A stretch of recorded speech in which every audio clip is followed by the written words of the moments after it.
Netflix announces SpaceX documentary on civilian mission into orbit.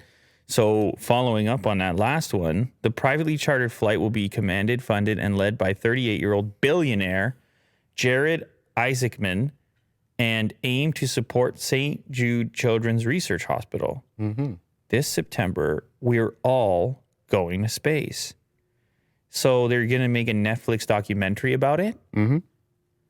Huh. The group will board a SpaceX capsule next month and spend 3 days orbiting. 3 days? Yeah. Orbiting the Earth, becoming Netflix's first documentary to cover an event in near real time. The privately chartered flight will be commanded, funded, and led by 38-year-old billionaire, Jared Isaacman. What is that photo of there?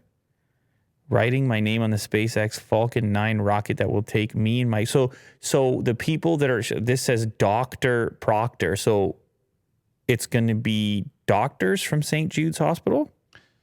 I don't think it says in this article.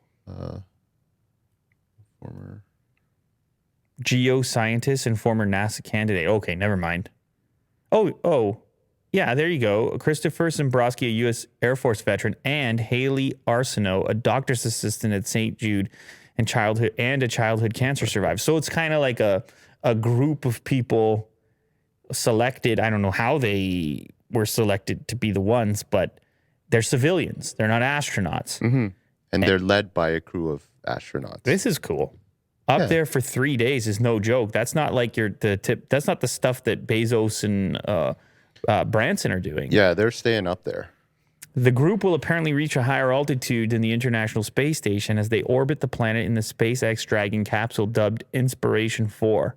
The quick turnaround documentary will be made in 5 parts, with the first 2 premiering on the 6th of September. That's soon. And the actual launch is scheduled for 15 September. Wow. Okay. Man, the space thing. It's coming on up. Gets realer and realer.